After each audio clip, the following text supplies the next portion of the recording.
The weather is cooling off, but the savings are hot at Legacy. Right now, the Daikin Comfort Pros at Legacy Heating and Air are saving you thousands on select Daikin heating systems. Upgrade to a Daikin high-efficiency heating system from Legacy today and spend winter warm and worry-free. Get thousands in rebates and enjoy flexible financing options to suit your budget. Daikin systems deliver unbeatable comfort, cleaner, safer indoor air, and energy savings. Visit LegacyHeatingandAirInc.com to view exclusive offers and get qualified now.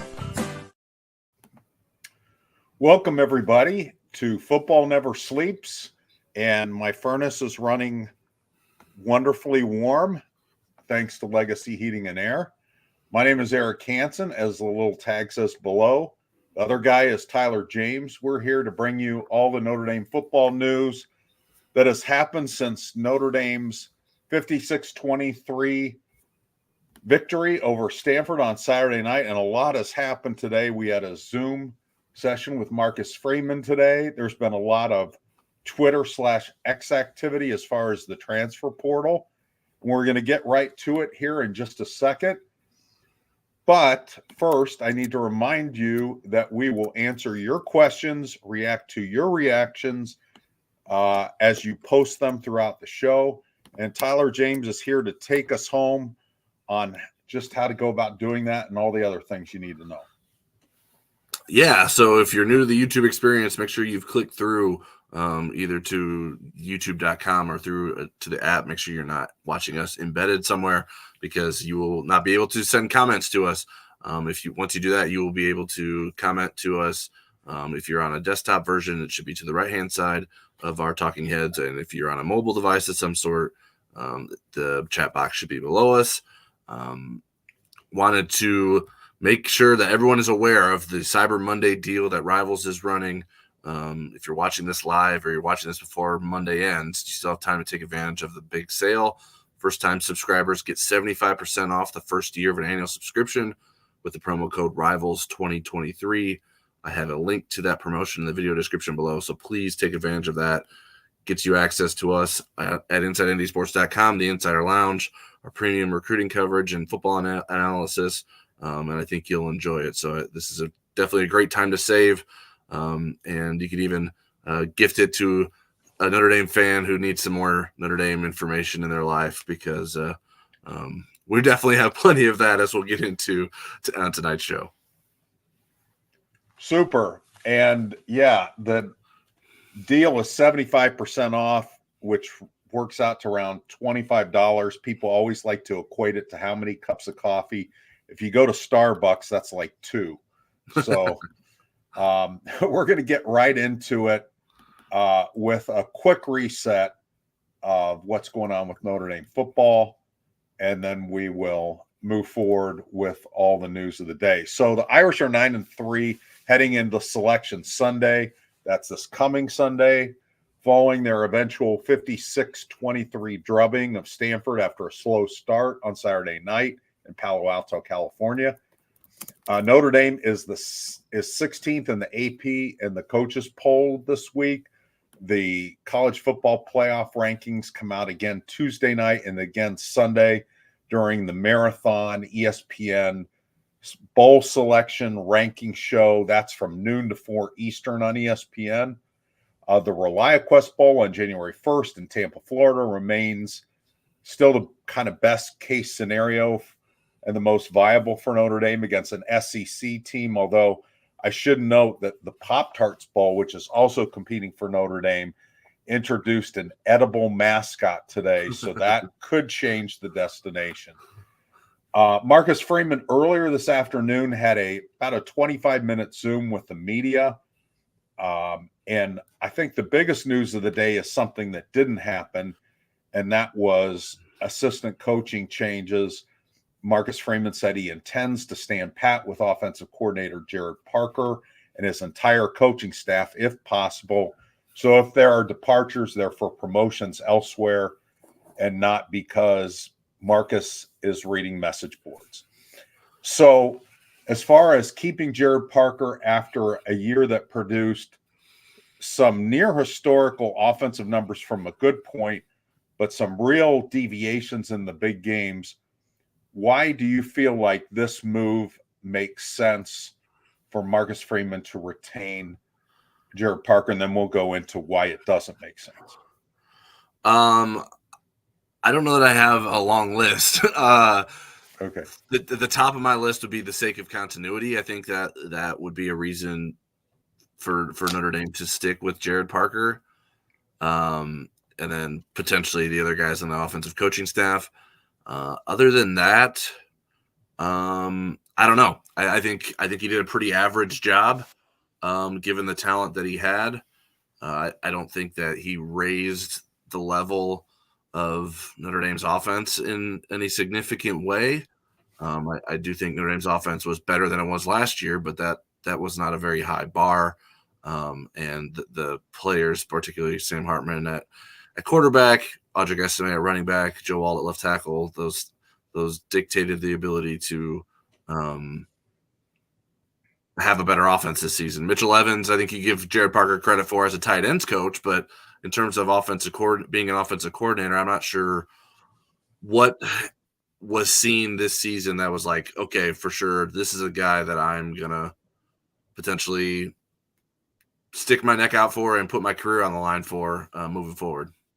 What about, do you have any other reasons besides that, Eric? Well, I mean, I'm going to go into Marcus's reasons and then a little bit deeper, and then we can talk about maybe why this doesn't make sense. From Marcus Freeman's standpoint, there are two things that really stuck out, and you touched on one of them, and that was continuity and staff. You know, Marcus looked at Al Golden in his first year with Notre Dame's defense, and that they were, you know, a reasonably good defense. I think they finished 21st in total defense last year. They were lower in a lot of the individual defensive categories. And then this year, they're a top 10 defense in scoring defense and total defense. They're the number one pass efficiency defense in the country. And a lot of that, and I think correctly so in that case, was Al Golden getting a little bit more rooted in his scheme and refining it, and the players being used to it. And then Notre Dame makes these improvements. The part that Marcus mentioned that I had in the back of my mind why I thought he might stick with Jared Parker was his own experience. When Marcus got to Cincinnati as a first time that he was a defensive coordinator on his own, Cincinnati was around 90th in the country in total defense that year. And then the next year, they skyrocket to a top 15 type defense and stayed there, top 10 to 15. The rest of the time, Marcus was the defensive coordinator. So in Marcus Freeman's mind, somebody took a chance on him, and it worked out, and he's extending the same chance. Now, I'm going to go into why I'm skeptical a little bit of the decision. I mean, Marcus Freeman knows better than we do, I would assume, about Jared Parker's potential. And what really didn't get answered in today's Zoom, and it's kind of part of the Zoom format, is what did Marcus specifically see in Jared Parker other than the continuity that leads him to believe that he's going to follow the same path as Marcus? Because not every coach that kind of gets that second chance does that in year two. In fact, sometimes it goes the other way. And so I think that's where there's some skepticism, is that was there, you know, you can look at the Stanford and the Wake Forest games and there were scads of points scored, but was there ever a game, and Clemson was fairly late in the season. I mean, that was a November game. Was there a game against a good defense in which the splits between what they did against bad defenses or average defenses, what they did good defenses, you know, we didn't see that improvement. We don't know. And I think that's where I would be skeptical. But I mean, I'm not, you know, running around town with torches and pitchforks either at this point. I'm going to give an open mind to this decision. And again, I see where Marcus is coming from, but I didn't see the same things Marcus did, but he's in the meetings. He is in the locker room, and again, maybe he picks up on things that leads him to believe that they're parallel paths here.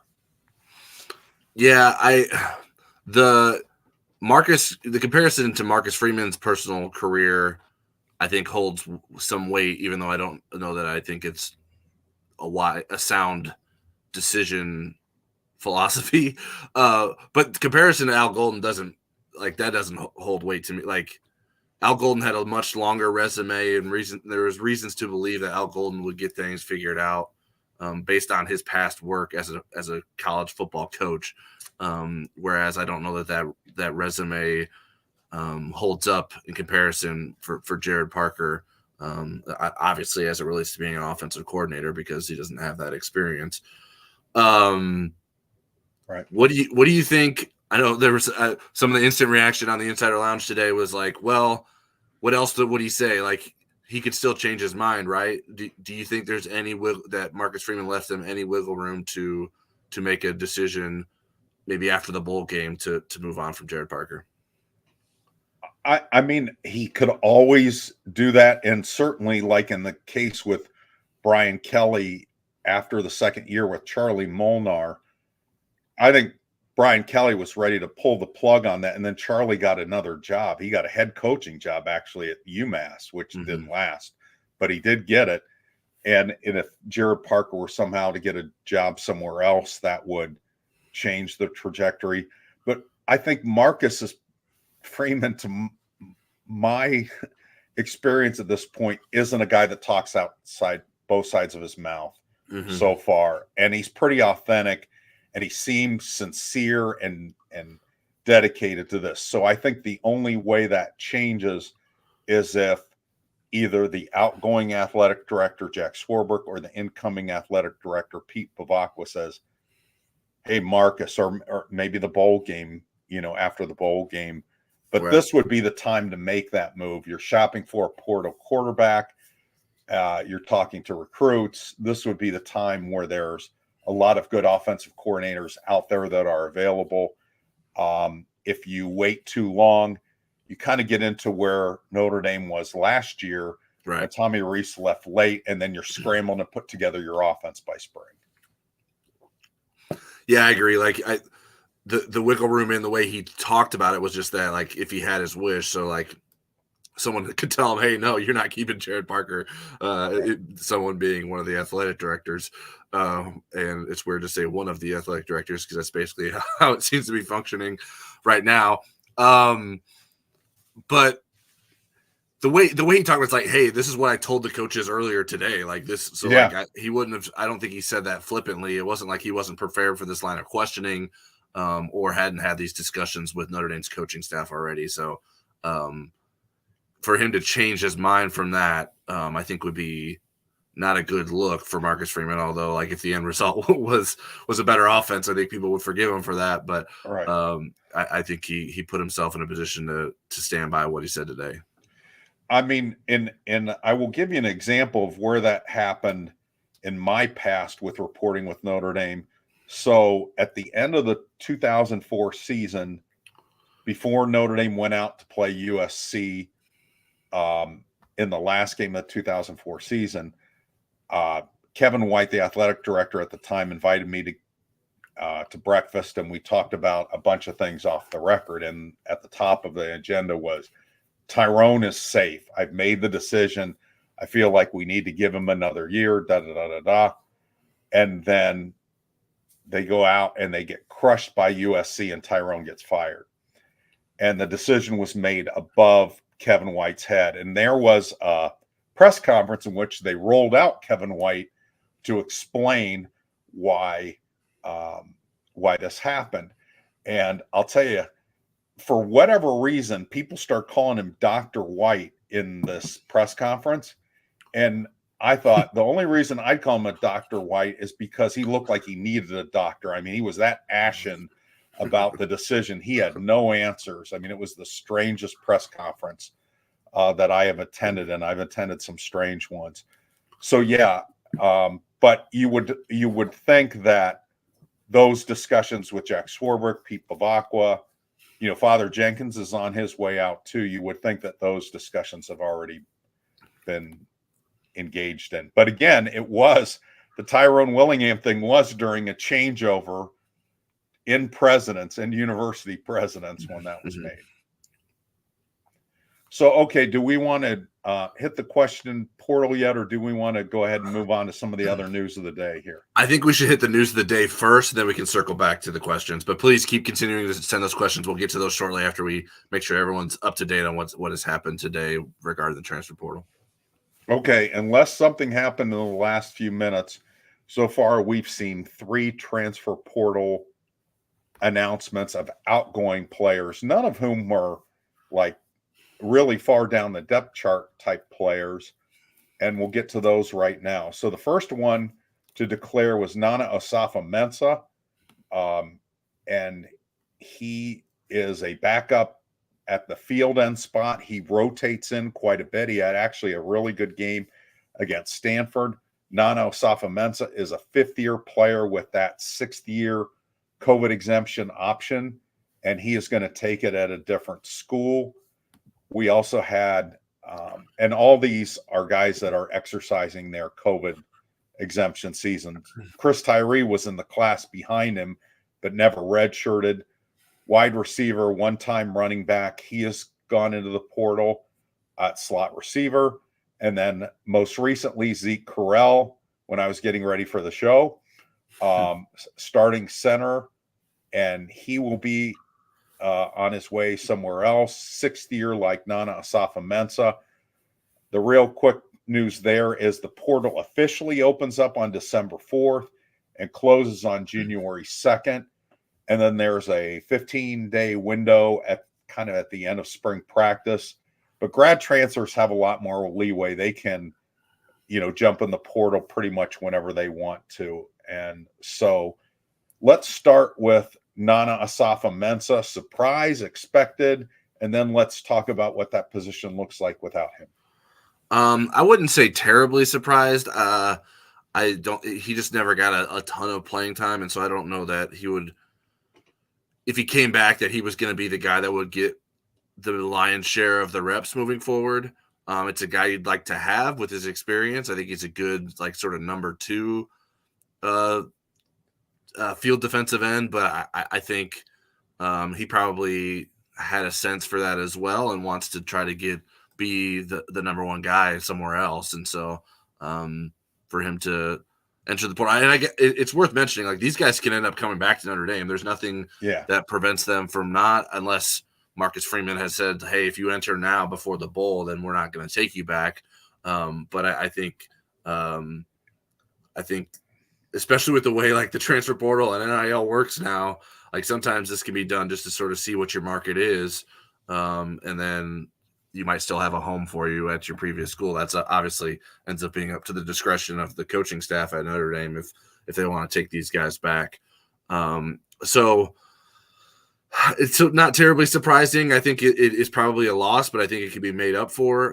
But certainly Notre Dame is going to need to have some guys take a step up in playing time there, because without Javonte Jean-Baptiste coming back, you would be down 2 guys that you relied on primarily at that position this season. Right. So when we look at that position, there's kind of a clear candidate there that had a torn ACL, and that's Aiden Gobira. And I think you think about Aiden Gobira coming out of high school. He was a guy that really rose through the rankings right at the end of that cycle. And I think there's a lot of hope for him when he's healthy. The 2 options there that are really intriguing, but they've got to make up their mind what they are, is Brennan Vernon a field end, or is he an inside guy?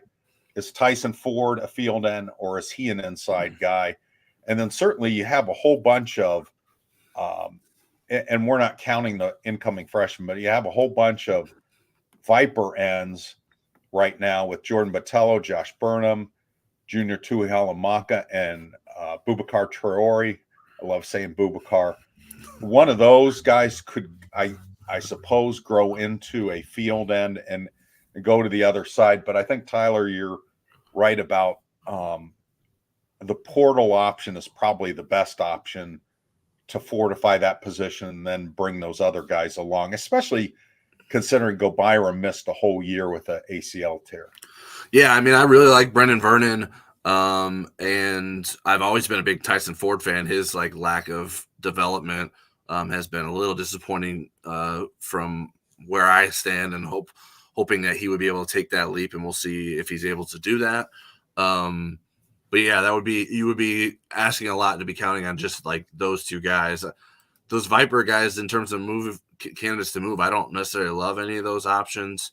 I think Junior Tui Halamaka probably plays the most like a field end of that group, but he also doesn't have the size necessarily to be a field end. So I don't know that you'd want that to be your option there.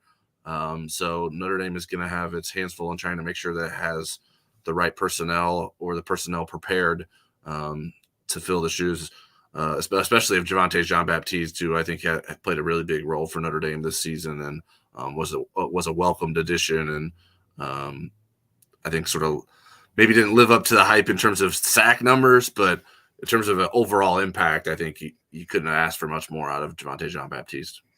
And then among the freshmen, Bryce Young is probably the guy that probably projects theirs early. Yeah. But again, probably not a guy that you see as an impact player as a freshman. Okay, so then let's move to Chris Tyree, a guy that came in as a really vaunted running back. Perceptually and reality, Notre Dame needed to land him, and they did. A guy with elite speed, and yet never kind of was able to translate that speed to consistent production. But I'll tell you, heck of a team player, had his moments, had his bursts, and yet this one seems to make sense to me. Even with all that speed, Chris Tyree still couldn't get Tobias Merriweather quantity reps at the slot receiver position, which is a different receiver position. He was always fighting for reps there, and there is a lot of talent at that position. You have Jaden Greathouse, that's his natural position. Jordan Faison, he's not going anywhere. Walk-on, who had 14 catches in half of a season. And then you have Logan Saldate coming in from California, who looks like a guy that could play a little bit as a freshman as well. So what are your thoughts about Chris Tyree? Yeah, I mean, I think of these three guys, it's the biggest loss. I understand that he plays the slot position where Notre Dame has a lot of guys, but I just think his experience is important at that wide receiver group. That, I mean, yes, everyone will be experienced next year because everyone had to play. Yeah. But I think he showed that he could make plays, and I think you could find a role for that. Certainly, I understand from his perspective, and if he wants to be sort of a featured guy, that Notre Dame probably wasn't going to be the best option for him. So I think I understand it likes to play tight ends there as well. So I think Notre Dame will be okay without that, but you're putting a lot of faith in a wide receiver room that hasn't shown the ability to live up to expectations quite yet. And Chris Tyree in just 1 year became the most reliable of them all. So Chancey Stuckey has to make sure that room continues to develop, and that Jordan Faison and Jaden Greathouse make up for the loss of Chris Tyree. And then we have Zeke Correll. Now, Zeke was a pretty highly recruited guy out of Cincinnati. He initially kind of got his first real stretch of starting at a guard spot in the 2021 season. And then halfway through the season, Brian Kelly said, you know what, we're putting Joe Ald at left tackle, Andrew Kristofic at left guard. We want a bigger, more physical left side of our offensive line. That turned out to be a good move. But to Zeke Correll's credit, he bounces back. Harry Heastand comes back for a year. He wins the center job for 2022. And then he's the starting center in 2023. And yet it felt like there were games in which he was overmatched from a physical standpoint. And again, this is a guy that's a captain. You want this guy in a foxhole with you, technique-wise, great. But again, there were games where He just took a big step back, and it wasn't guaranteed he would have been able to necessarily win the job. Ashton Craig has played pretty remarkably well at that position when Zeke has been out with a concussion, which he's been out for the past couple of games. He got dinged up in the Clemson game on November 4th, and then they had a bye week, and then the Wake Forest and the Stanford games. Ashton Craig has done a really good job there. And then there will be other interior candidates vying for the center job. So what are your thoughts on Zeke Correll finding another place to play? Yeah, it just felt like one of those guys, like his career had come to a close at Notre Dame. I think Ashton Craig has certainly played well for his inexperience. I don't know that he's been significantly better than Zeke Correll in his 2 starts, but I think you see like where he can be better than Zeke Correll moving forward. And so I think there was a lot to like there for Notre Dame. And Zeke Correll was probably aware of that and has given a lot to this university and this team. And so is going to see what else is out there for him. I don't know. He doesn't seem like an NFL candidate based on his size. So he's going to have one more year. Maybe he can make that leap that he didn't make this past season. I think there was the hope that maybe he could take his game to another level, even though he does have those physical limitations, but it never seemed to be the case. He was too often overpowered, and he put himself in the right position, but wasn't able to make up for that with the right technique to overcome the strength deficiencies there. So a guy that you appreciate for what he did for Notre Dame, and especially the leadership he provided at that center position with some young guys starting next to him this season. But I think it's probably in everyone's best. It's best for everyone for him to move on and look for another option. Okay, so the last thing here before we go to the questions is Marcus Freeman expects Sam Hartman to play in the bowl game, whether it's the Pop-Tarts or the ReliaQuest Bowl, but hasn't gotten a final word. He does expect some opt-outs, but emphasize the game is important to the program, and the opt-out meetings were part of the aforementioned exit interviews, which I actually didn't mention. The non-mentioned exit interviews that took place, I wasn't reading off a script, so that's why I missed that. But certainly the guys that are getting into the portal, I don't think any of them would play for Notre Dame in the bowl game at this point. I guess Marcus could clear that up on Sunday, but I would not expect them to stick around. There have been guys that have done that on teams where they have put their name in the portal and they've gone ahead and played, but I do not expect that to be the case. So with that, I'll open it up for questions after Tyler talks. Unless there was like a change of heart for one of those guys that, Chris Tyree says, you know what, I'm going to stay at Notre Dame within the next week, then maybe a guy like that would play. But I think you're right there. Let's start here with Philip Eddy. Has had one portal U-turn, and that was Houston Griffith a few years ago. All right, let's start with Philip Eddy because he was right on topic with what we're discussing. For these players who declare so early for the portal, what goes into the decision? Ego, frustration, or some kind of professional guidance? So I'm not sure that I would say less of any of the above there. I think they're looking for, in all three of these cases, a full-time role and kind of a guaranteed playing time with the hopes that this fuels an NFL career or at least an NFL opportunity. Because these are three really great locker room guys and guys that you'd love to have around and guys that love this team, but none of them were guaranteed a starting spot. And I think, again, it's just going on. I remember talking to Andrew Hendricks about this. Andrew Hendricks, who went on to be a doctor and went to med school after his Notre Dame experience, but he never got a chance to start at Notre Dame. He was behind Tommy Rees his whole career. And he said, I just wanted to see if I can play. What would happen if I actually got to be a starter? I'd kick myself if I never got that chance. And so he went to Miami of Ohio and was a starter and played for Chuck Martin at Miami of Ohio and then went on to be a doctor. And so I think, it didn't lead to an NFL career, but he was satisfied that he at least answered that question. I think with all three of these guys, that's kind of what's in their mind. Yeah, I think it's the best way to get your name out there as a graduate transfer. Like, you want people to know right away. So like if someone's in the market for a receiver and they see Chris Tyree out there, they may be like, hey, let's go jump on this. And maybe there's a better option that comes available later. But if he's in there earlier, those teams that are in need of a wide receiver are going to make it clear to him that that's what they want to do.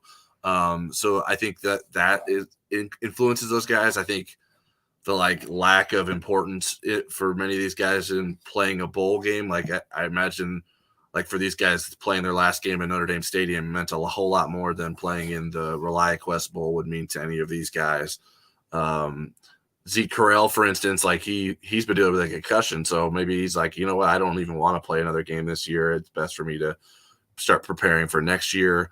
So yeah, I mean, I think it's all about putting yourself in the best position for your next season, and so I think that informs why these guys are doing this Monday, right after the season has ended, regular season has ended, rather than playing through the bowl and going looking into their options after that. I think the earlier you get started and made it aware that you're available, the more likely you're going to find a spot for yourself and have the best information available to you in terms of what's out there for you.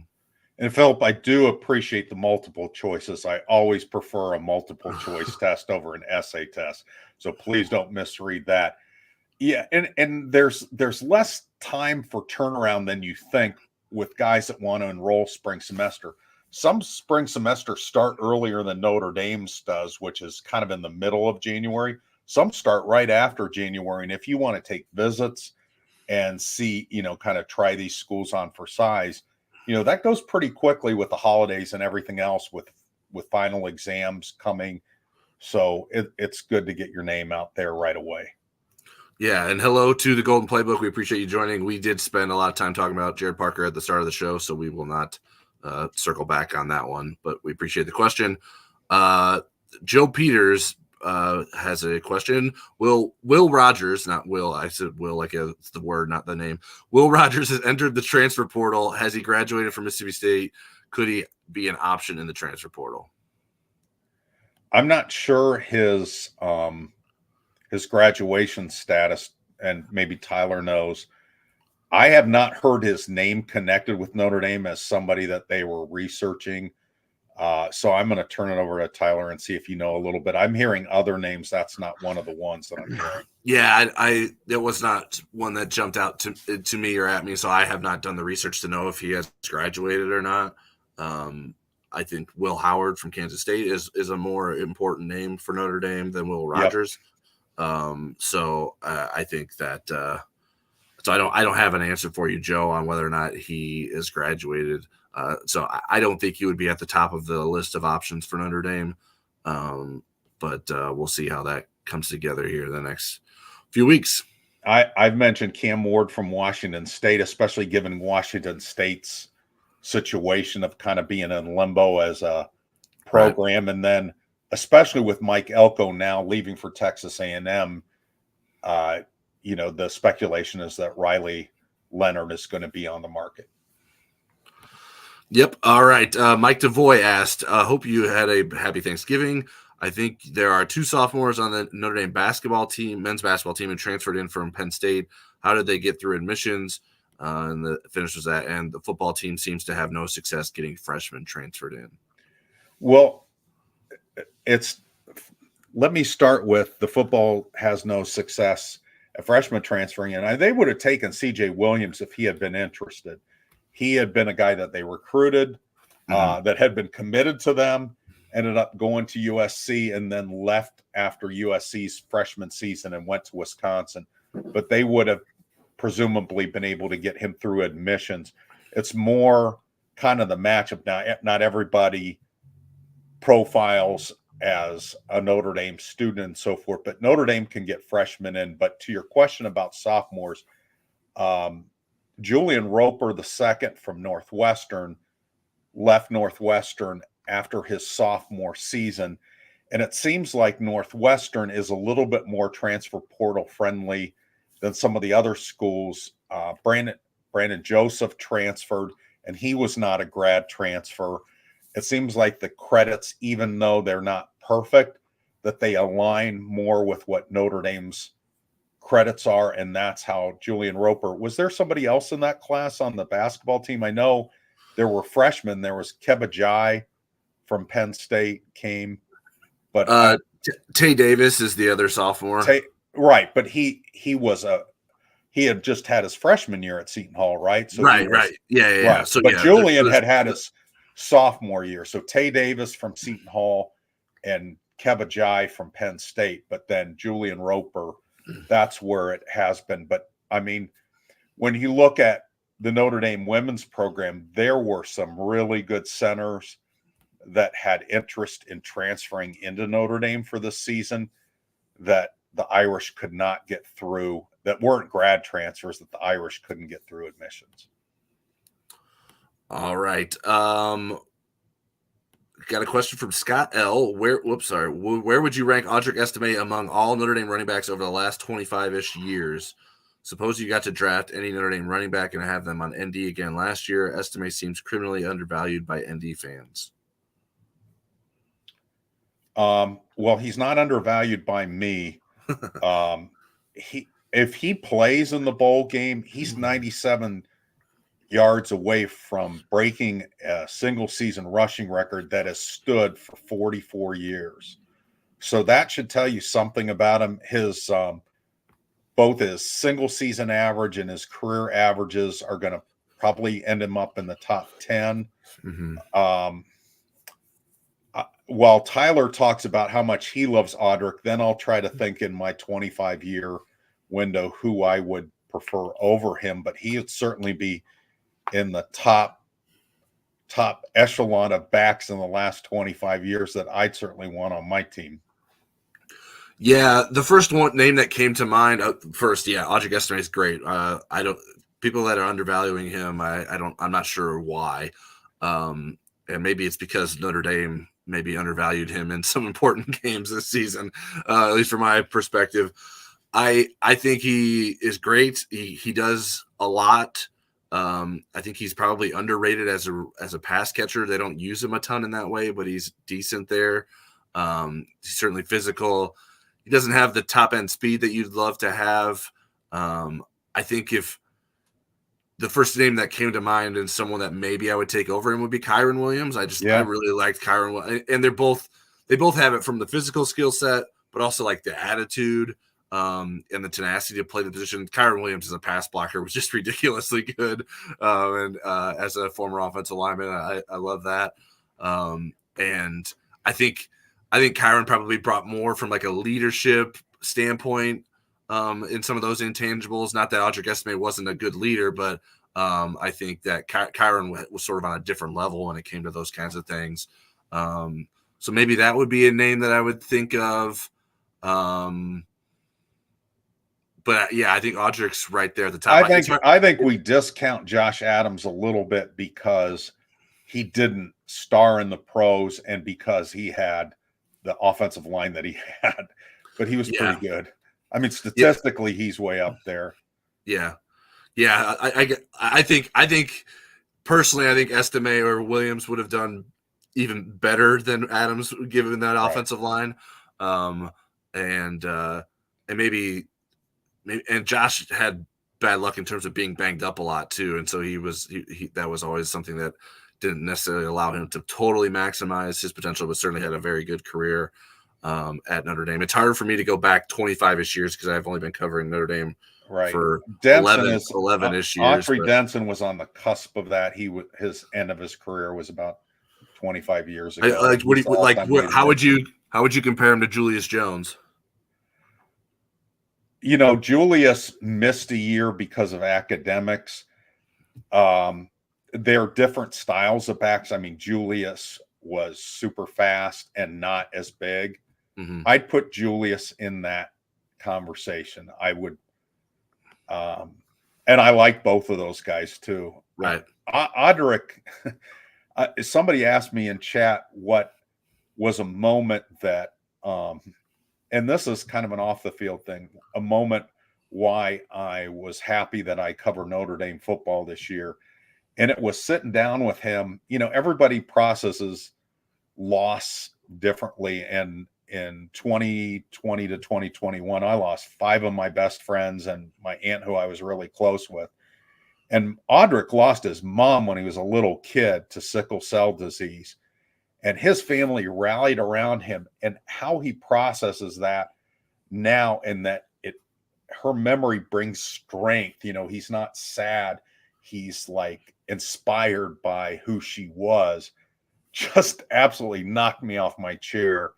And guy with a smile on his face every day and just determined. And his mom somewhere is looking down and is very proud. But yeah, so I'm influenced by that moment when I weigh in where Audric stands in my tiering of running backs at Notre Dame. Yeah, and both Estime and Kyron Williams are both like great interviews and great guys to talk to. You like to really enjoy.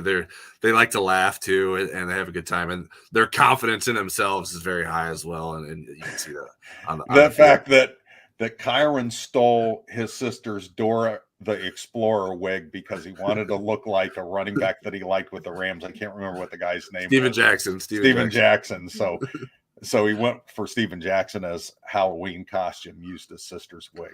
All right, let's stick with the Estime topic. From Ron Robert, how do you see Marcus replacing Estime's production next year? I don't see anyone with size and strength he brought to the running back position.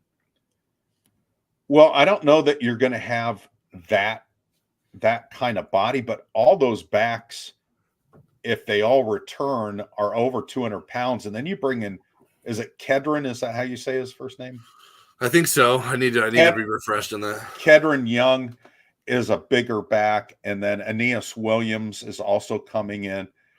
I think between Love and Jadarian Price, those are going to be the number one back. One of those two, I would think it's going to be Love, but Jadarian is a guy with a lot of skill, and he made it through this kind of recovery season from Achilles tendon rupture.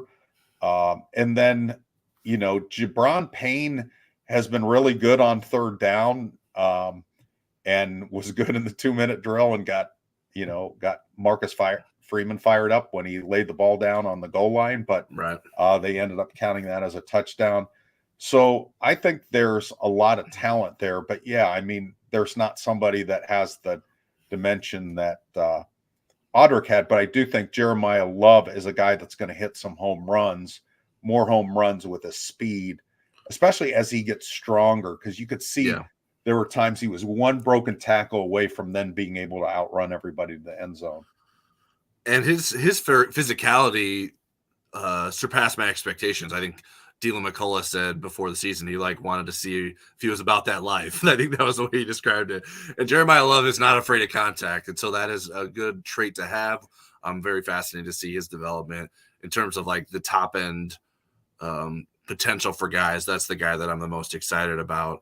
But yeah, I think it's going to be a committee situation. I don't think they won't lean on any one guy probably as much as they leaned on Audric, unless Jeremiah Love or Jadarian Price take that sort of leap and become that guy. But I think it'll be a continued sort of timeshare back there, and you have a lot of talent back there. So I think Notre Dame's going to be okay at that position, even if it doesn't have arguably one of the best running backs in the country, as long as you're not asking the Doak Walk Award voters. Next question. Steve Stanzak asked, what's the balance between bowl game prep, Sam Hartman, and development through reps, Steve Angeli, Kenny Minchie, over the course of the next weeks?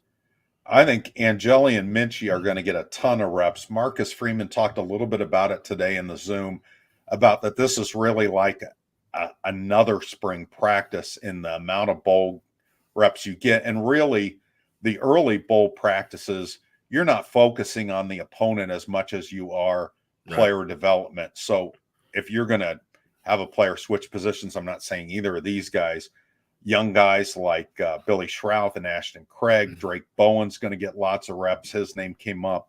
A linebacker. Yeah, this is the time to give those guys reps.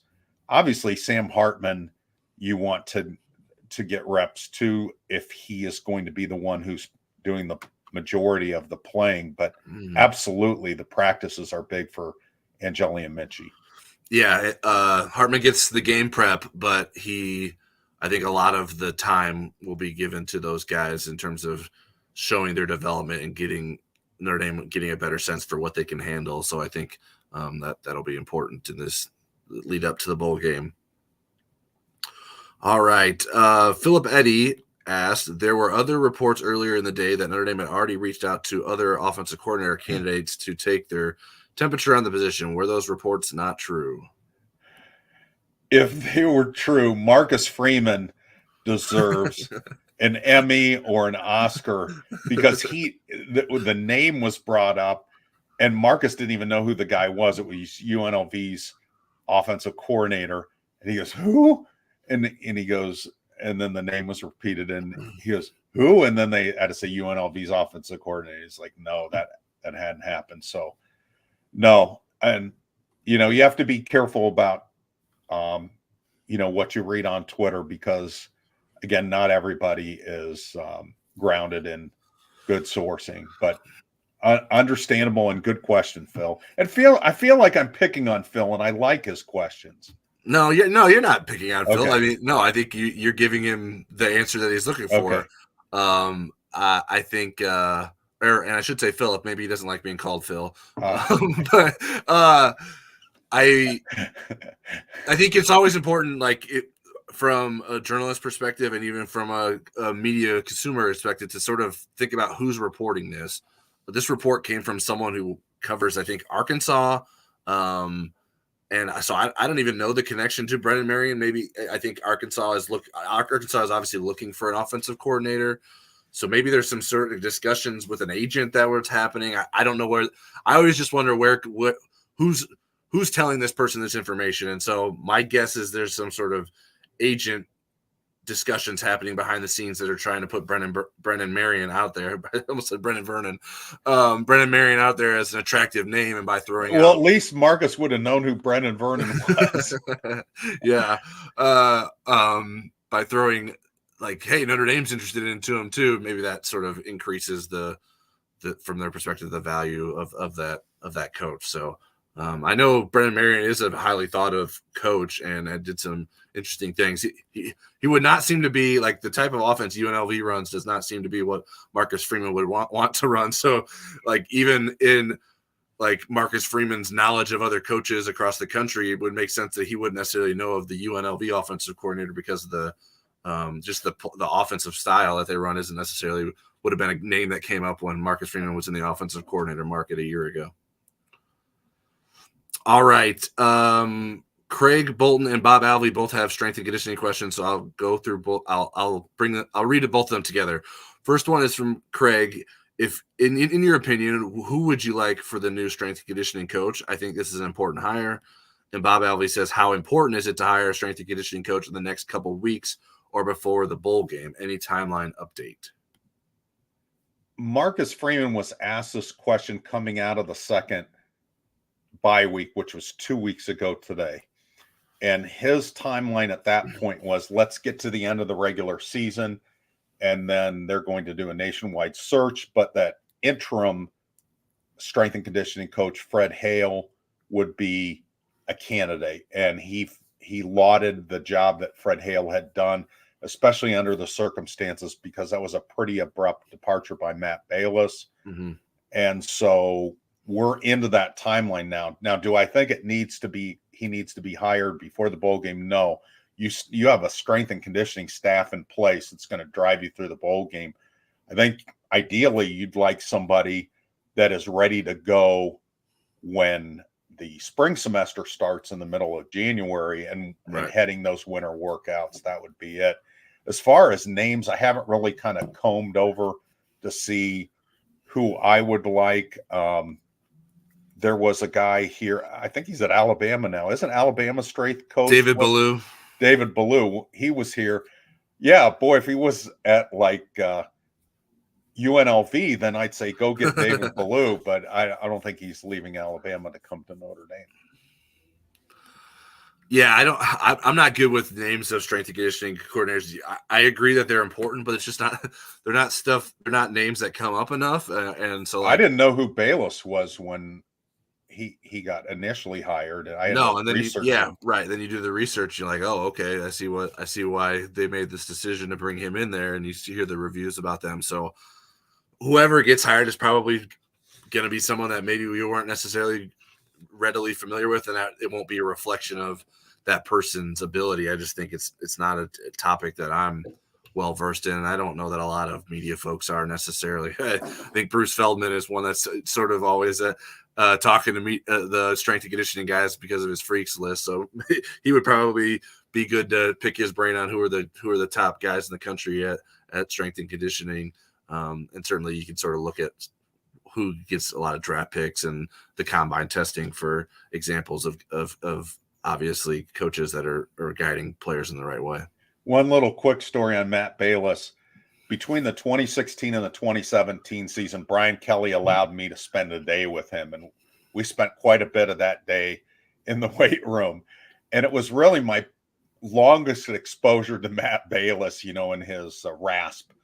And the first thing, I walk into the weight room and there's Van Halen pounding the bass. And I'm like, all right, this guy's got really great taste in music. But it was interesting because Brian Kelly had some things that he wanted to do, but he ran it by Matt Bayless. He goes, is it okay if on this day we do this? And so Matt Bayless was definitely in charge during the offseason. Michael asked, and we get asked this all the time, so I'll just throw it in again. Did we ever get any more information on Bayless's reason for departure? There have been nothing official or unofficial. He really asked for privacy on it, and nobody's really kind of dug into that. And I think as we get into this next hiring cycle, I would imagine that those details will become public if Matt Bayless jumps back into the strength and conditioning arena. All right. Scott L. has another good question. Scott L., if you listen to our podcast, please submit these kinds of questions to our podcast on Twitter, because these are some questions that I think require a little bit more time to think and prep, whereas at least on a live show, it's harder for me to answer. So we're going to put us to the test here. Who had the better first year as offensive line coach, Jeff Quinn or Joe Rudolph, and why? I'm trying to think of Jeff Quinn's first year. It was 2018. I did look that up. Okay. So, he inherited the Joe Moore award-winning offensive line. They both followed Harry, each of them. I would say probably 2018, but again, this group did get in the semifinalists for the Joe Moore Award. What were there, 12 semifinalists, Tyler? Maybe I don't know. It was 12-14. I think it was 12. But at the end of the year, they were in the top 15, I think, in sacks allowed. You look at the rushing yardage average, and it was really good. Where they fell down were, when they played Clemson and defenses like that, Louisville. But was that play calling? Was it quarterback play? Was it, just being a one-dimensional offense in those games? So I've soft shoot around this. I will say probably Jeff Quinn. Jeff Quinn was a kick butt recruiter. And so I would give him a little bit of an edge, but I think eventually we're going to say that Joe Rudolph is the guy that did the better job at Notre Dame. That's my prediction. Yeah, I'm looking up some stats here. So in 2018, Notre Dame averaged 182.6 rushing yards per game. This season, they average 181 per game. The average per rush is higher this season. They average 5.3 per rush this season and 4.4 in 2018. Notre Dame allowed 25 sacks in 2018. Notre Dame is currently allowed. Why is that not where I want it to be? I don't know how many sacks Notre Dame has Well, they're allowed. 13th in sacks allowed. They were 49th in 2018. Okay, so better there. So yeah, I mean, I think it's a bit of a toss up. I think Joe Rudolph inherited better talent with the two offensive tackles. Because I mean, Joe Alt is just so good, and I've seen people on our message board like, "Oh, we'll be better on the offensive line next year with the interior having more experience." Like, man, you're gonna have to convince me a lot. I'm gonna need to see a lot more evidence that you're gonna have a better offensive line when Joe Alt isn't on it. I think people are maybe underappreciating Joe Alt and the influence that he's had on the current offensive line, which seems kind of ridiculous considering the accolades he's gotten, but. He almost won the Doak Walker Award, and he's not even a running back. So, yeah, I mean, I would probably go Quinn in a slight, not like I would honestly, I'd want to take more time to research this to have a strong opinion either way. But just the success of the offense in overall, I think was better in 2018. And it didn't seem to be something that was holding Notre Dame back. Obviously, wasn't enough to make the playoff run it wanted to, but I think Joe Rudolph has a bright future ahead and has shown some promise as an offensive line coach with Notre Dame, but I don't know that it was the best of starts for him this season. All right, another one is from the Golden Playbook. What grade would you guys give Notre Dame this season? I'd say a B. I think, I had predicted 10-2. I think the prospect of Sam Hartman being on the team led me to believe, and a lot of others, that the ceiling could possibly be higher. And then they went 9-3. So it feels like a missed opportunity, especially given how good the defense was. The defense rose to the occasion and then some. The defense was good enough to get this team into the playoff conversation. So again, missed opportunity, but a B. No no gold stars going home, but no note to mom saying, that they need to come to detention. Yeah, I'd probably go B as well. I think that's probably fair. I think the defense gets an A. The offense probably gets a C, maybe C plus. So I think a B overall would probably be where I would grade Notre Dame this season. Let's go a little bit rapid fire here. We have a few more questions I wanted to get in here. Michael asked, do you think Al Golden will pursue a D1 head job, or would he only leave for an NFL defensive coordinator job? I think he would weigh both. I think probably his heart is more with an NFL defensive coordinator job. Just reading between the lines, when I hear him talking about stuff, I think the taste of college and having to recruit has kind of nudged him back. Hey, I really liked the 6 years in the NFL. Do I really want to go? Because Al's not going to get a job where the program's already built. He would get a rebuild job. And does he have the energy to do that? I think a defensive coordinator in the NFL would be more his liking.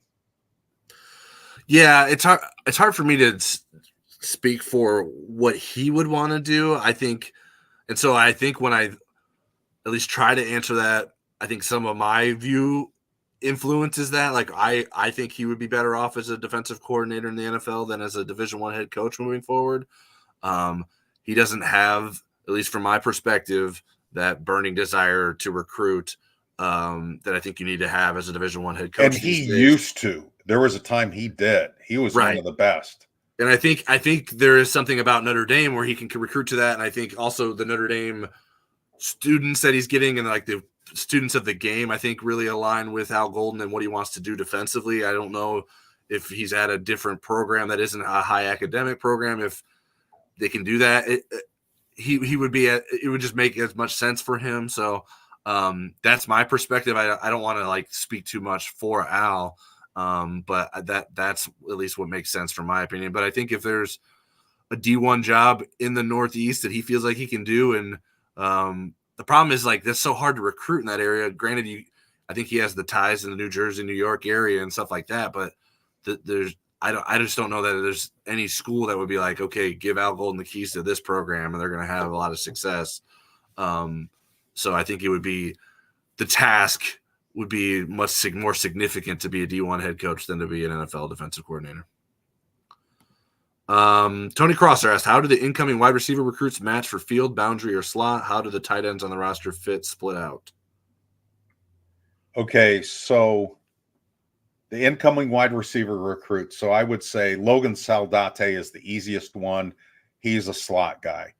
And then you have Micah Gilbert and Cam Williams. I would assume Cam Williams would go over and be in the Rico Flores, Tobias Merriweather field outside receiver, and Micah Gilbert maybe into the boundary. I would agree. So that's where I go. How do the tight ends on the roster fit split out? I'll let you answer that. He doesn't want the incoming. Yeah, I'm not quite sure what Tony is looking for there. Like, because I mean, we've seen all the tight ends on the roster play, right? Yeah. Eli Raridon can split out. Certainly, Holden Stays can too. I think Holden Stays is better as an inline tight end than as a split out tight end. Cooper Flanagan, I think, is probably somewhere in between the two of those guys. In terms of Jack Larson, if we want to get into the recruit coming in, I think he's a guy that could split out some as well. All right, and last one we have here is from Frank Serra. Which team will ND have the advantage in the bowl? I'm lost. I don't know what he's asking. I'll let you answer it. I think among the teams that Notre Dame is playing in the bowl game, who would Notre Dame have the greatest advantage against? And I think it's impossible to say without knowing who is playing in those games. Right. And that's not who is in the team and who is in like the players that are coming back. Like LSU, if Jaden Daniels is playing, I don't know that Notre Dame should want to play against that, but I don't think Jaden Daniels will play, but I don't know. So I think it's too hard to say who Notre Dame would have the greater advantage against. Certainly LSU's defense isn't going to get better. Right. So that would be an obvious potential advantage for Notre Dame in a matchup. Yeah. If you could get rid of Jaden Daniels and some of those wide receivers, bring on LSU. Tennessee's being talked about a little bit, and then the Big 12 teams, Oklahoma or Oklahoma State. I think all of them are interesting matchups, and I think Notre Dame will have their hands full with any of them, and yet I think there's, again, the opt-outs really are going to play into these bowl matchups, both Notre Dame's and the team that they'll play. Yeah, that's important to mention too. Like we don't know what team Notre Dame's going to have running out there either yet necessarily. So that's it's hard to say on November 27th who's going to have the advantage in a bowl game. All right, that's all the questions. Anything else you want to hit on before we get out of here?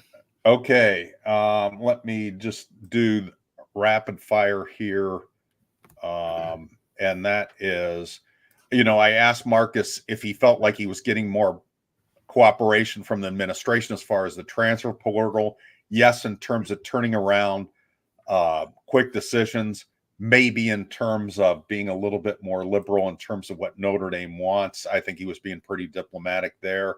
Yeah, I wanted to get your thoughts on that. Like, to me, that doesn't sound like progress to me. Like having them getting back faster to you, like that's not the progress Notre Dame's looking for, right? Or the football program's looking for. It was at one point. I quoted Jack Swarbrick from an interview one-on-one interview I did with him last year, and initially that was a problem. I think they had smoothed that out, and he's pretty happy. But yeah, that was a problem the first time around with some recruits, was getting that expedited. But yes, widening what can get through the door, I think, is the more critical piece to that. Absolutely. Right. Yeah. And so Marcus was kind of word salady with that. Why a fourth quarterback? One point that he really wanted to make there was that it's not just about bringing in somebody to be a starter. It's having the numbers. What if he didn't go for a transfer portal guy, and then they get to the end of spring and one of the quarterbacks on the roster wants to transfer? Then you're down to two. So he wanted an extra quarterback there. And then he also said, they're already looking at people that aren't even in the portal, that scouting process, both for quarterbacks and other positions, started a while ago. I asked him about the prospect of playing Brian Kelly and LSU in the bowl game.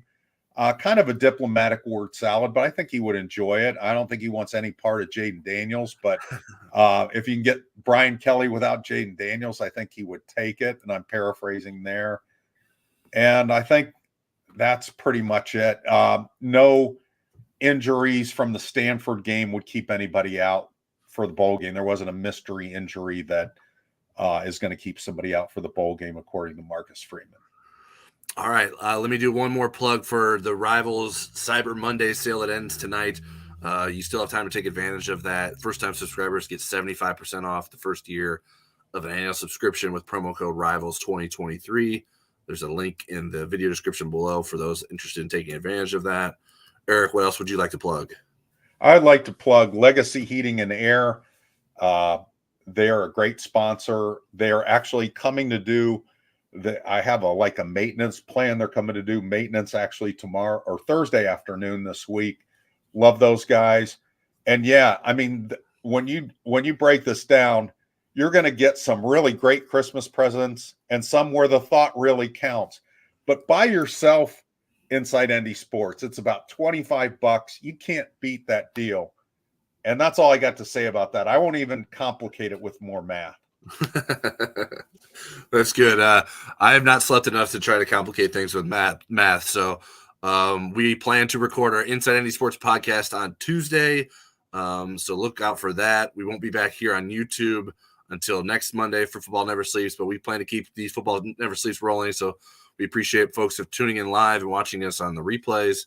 And make sure you like this video, subscribe to our channel here, and send us some comments and questions for future shows as well. And we hope you have a good week. Appreciate y'all.